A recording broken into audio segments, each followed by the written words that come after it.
Jama'a assalamu alaikum. Suna na DSP Abdullahi Haruna Kiyawa. Jami'in hulɗa da jama'a na rundunar 'yan sandan jihar Kano.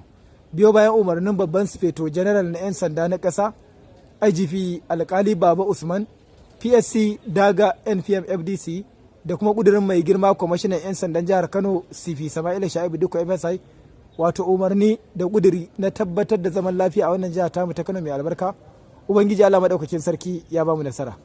Wannan matashi da kuke gani, akwai wani korafi da muka samu daga wata baiwar Allah akan cewa wani saurayi ya zo gidansu ya nuna mata cewa yana santa, wanda har ma ta sanar da iyayenta, wanda kuma daga baya wataran sai ya ga wayar hannunta sai ya ce ai zai canja mata waya, wai zai siya mata babbar waya. Ita ta ɗauka magana ne na wasa, sai ya ce wai wayan waye ya fi na kowa girma a gidan, sai ta ɗauko na ƙaninta ta kawo masa, ya riƙe wayoyi guda biyu.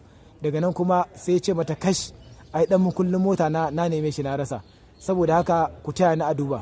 Sai ta ce dama kana da mota ne?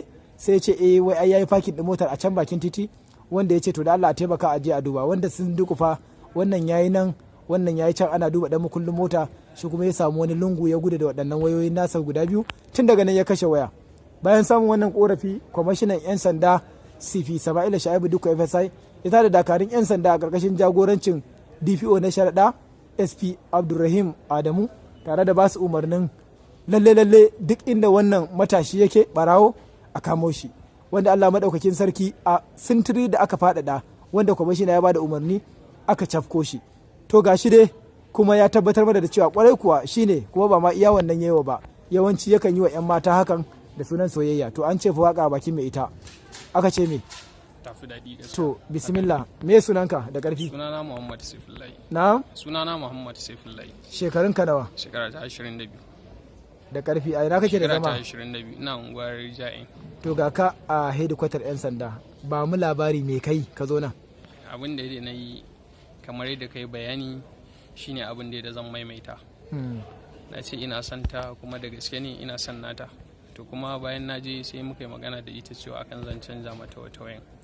To da na yi magana da ita akan zan canza mata wayan, bayan sun bani nasu guda biyu da ita da karanta, kawai sai na tafi da su. Me kai da wayoyin? Ya lokacin da na tafi da su gaskiya tunani na sai ya bani cewa to kawai tunda dai suna bukata an canja musu wasu, bara na sai da wa'annan kawai. Shine abin da ya ka gaya musu hakan ko kawai guduwa kai? Ban gaya musu gaskiya. So a takaice tunda kaga ka san abubuwan da ka gaya mana, yan matan da ka irin wannan yaudara kai satar wayan su sun kai guda nawa? Ya su kai guda hudu gaskiya. Gaskiya fa? Da dadewa ne guda biyun, wannan guda biyun ne dai kwanan nan. To na bayan me kai da su? Su ma dai kusan abin da ya faru. Kai baya ba mu labari mana, su nasu wayancan na bayan da ka karba me kai da su? Su ma dai gaskiya sai da su ne. To me kai da kuɗin? To ka san dai mutum ba za a rasa shi da wasu uzurrurruka na rayuwa ba. To wannan abubuwan ne dai gaskiya abin da na san nayi da su. To ba mu labari, ya ka ji a jikinka lokacin da ka zo hannu?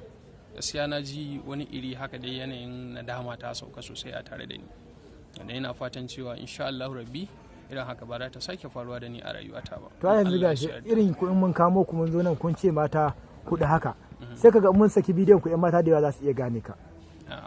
Wannan abin da na gaya ma shi. To za mu duba gari, kai yanzu wannan abin da kai daidai ne? A gaskiya ba daidai ba ne. A ganin ka kai laifin nan da kai me kenan? To yaudara za a ce dai, ko ya zan fassara abun. To ai na ga yaudara ita ce in ka zo ka ce kana son ta zaka aure ta, sannan ka gudu shine yaudara, amma yanayin da ka zo kuma ka karbi waya ba. Yaudara da zambe cikin aminci ko? To ai kai nake tambaya tunda kai ba. Yaudara ne da zambe cikin aminci. Me bambancin abin da kai da sata? Gaskiya ba su da tazara da yawa. Kusan ba su da tazara sosai. To alhamdulillah, kamar yadda kuka ji ya faɗa, yanzu haka dai kwamishinan 'yan sanda ya sa a gudanar da bincike na kwakwaf. Da zara an kammala bincike, wannan fa za mu gurfanar da shi a gaban kotu domin ya zama izina. Saboda haka al'umma ana kula sosai, kuma ana kiyayewa, musamman 'yan mata a kula da samarin da suke zuwa gunku. In mutum ya zo wurinku da sunan soyayya saboda sha'ani na tsaro, a san wane ne, a san kuma daga ina yake. Dina mutum ya ce a ɗauki kuɗi a bashi, ko a ɗauki kuma wani soyoyi a bashi, to kai ma kun san inda abin ya nufa. Saboda haka ubangiji Allah ya kare mu. Masu shiriwa a cikinsu, ubangiji Allah shirye su. Wanda kuma fa ba za su shirye ba, da Allah ku ci mu da addu'a, ubangiji Allah haɗa su da 'yan operation pop ada.